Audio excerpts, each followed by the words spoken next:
মৰমৰ শিক্ষাৰ্থীসকল, তোমালোকৰ আপোন পাঠত এটি কবিতা আছে। কবিতাটোৰ নাম হৈছে ফলাফল। আৰু এই ফলাফল নামৰ কবিতাটোৰ কবিগৰাকীৰ নাম হৈছে নৱকান্ত বৰুৱা। আহা, আজি আমি এই কবিতাটো আলোচনা কৰোঁ। এদিন দেখিলোঁ এহাল ডাঙৰ অজগৰ হৈ ক্ৰুদ্ধ, মানে লাগে যদি ছাৰক সুধিবা, কৰিলে ভীষণ যুদ্ধ। এদিন দেখিলোঁ এহাল ডাঙৰ অজগৰ হৈ ক্ৰুদ্ধ। এই ক্ৰুদ্ধ মানে হৈছে খঙত। যে কবি নৱকান্ত বৰুৱাই এদিন এহাল ডাঙৰ অজগৰক খুব খঙত ভীষণ যুদ্ধ লাগি থকা দেখিছে। নেজৰ কোবত উভালি পৰিল ববচা বনৰ মূঢ়া, সিহঁত দুটাৰ দপদপনিত ধূলিবোৰো হ'ল গুড়া।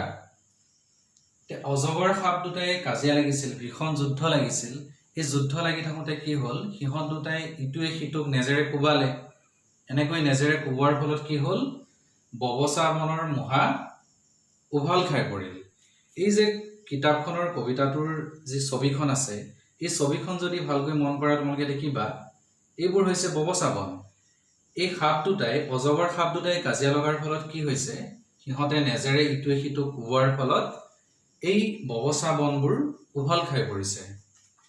সিহঁত দুটাৰ দপদপনিত ধূলিবোৰো হ'ল গুড়া।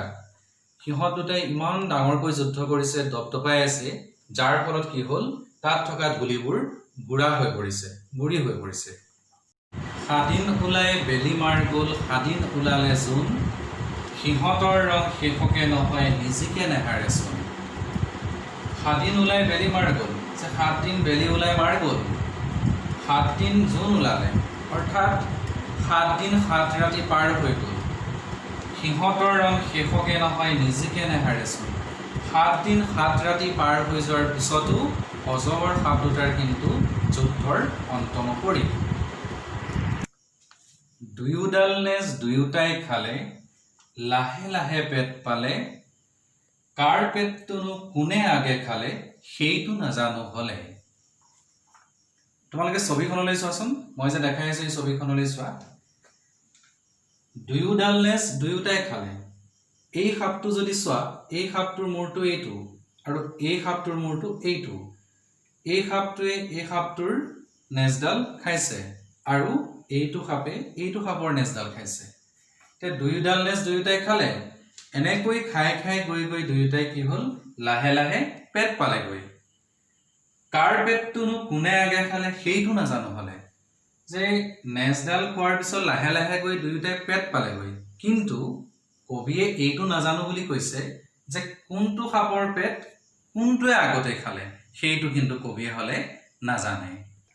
তাৰপিছত কৈছে, লাহে লাহে আহি আৰু আগবাঢ়ি খালে দুয়োটাৰে বুকু, মিছা বুলি তুমি নেহাঁহিবা দেই, এই দুটা মোৰ চকু।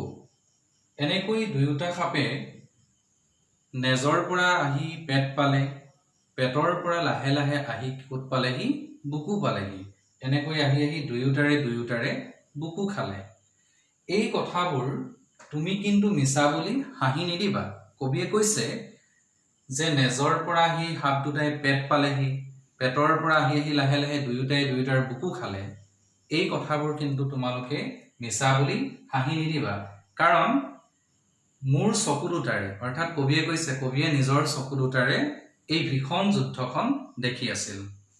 তাৰ পিছদিনা মোৰ দুয়োটাও খাওঁতে খতম হ'ল, সিহঁত দুটাৰ কাজিয়াৰ চিন ববচা জোপা হেৰুল। যে সাপ দুটাই কাজিয়া লাগিছিল, কাজিয়া লাগোতে কি হ'ল, এটাই ইটোৰ নেজ খালে, নেজৰ পৰা দুয়োটাই গৈ গৈ ক'ত পাইছিলগৈ, পেট পালে, পেটৰ পৰা গৈ ইটোৱে সিটোৰ বুকু খালে। বুকু খোৱাৰ পিছত পিছদিনাখন কি কৰিলে, ইটোৱে সিটোৰ মূৰ খালে। ইটোৱে সিটোৰ মূৰ খাই দিয়াৰ পিছত তাৰ আৰু একো বাকী নাথাকিল, সকলো শেষ হ'ল, সিমানতে সকলো খতম হ'ল।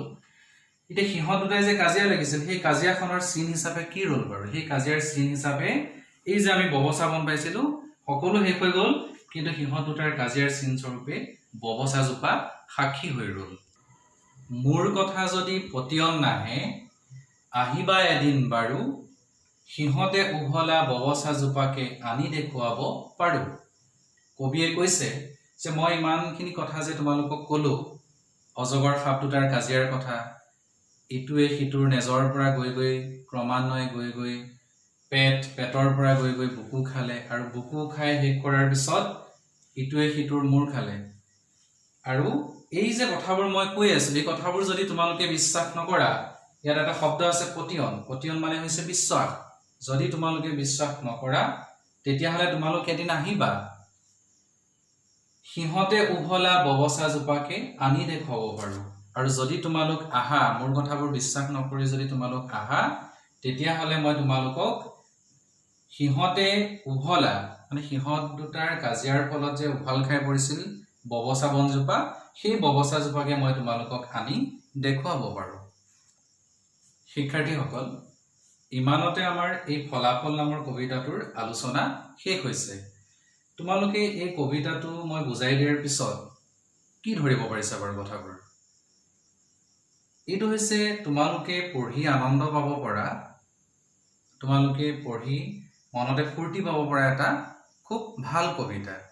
নৱকান্ত বৰুৱাই কেৱল এই কবিতাটোৱেই নহয়, তোমালোকৰ বয়সৰ ল'ৰা ছোৱালীবোৰে অৰ্থাৎ শিশুসকলে ভাল পাব পৰাকৈ আন বহুতো কবিতা, উপন্যাস আদি ৰচনা কৰিছিল।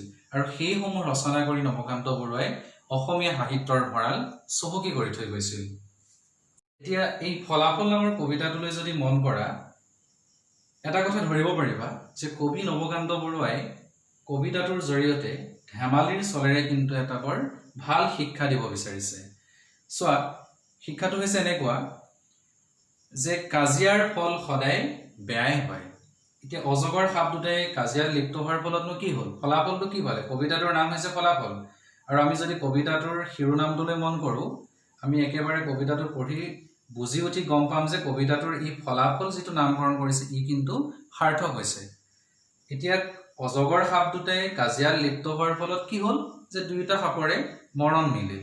কবিয়ে ধেমালিৰ চলেৰে এইটোৱে ক'ব বিচাৰিছে যে আমি যিকোনো কথাত, যিকোনো কামত অযথা কেতিয়াও কাজিয়াত লিপ্ত হ'ব নালাগে।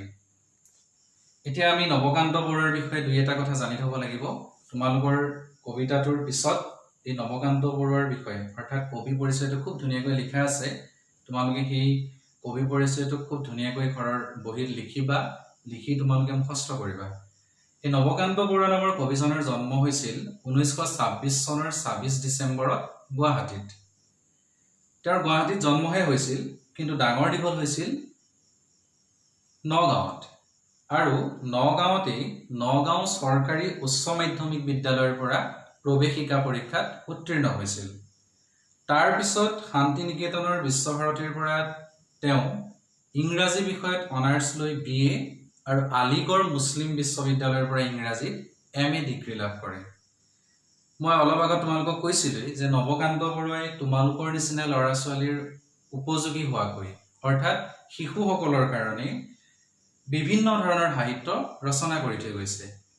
এখুত ককাইদেউ, নতুন ককাইদেউ, সপোন ককা, এনেকুৱা ধৰণৰ নামেৰে তেওঁ শিশু আৰু কিশোৰৰ উদ্দেশ্যে বহুতো সাহিত্য ৰচনা কৰিছিল।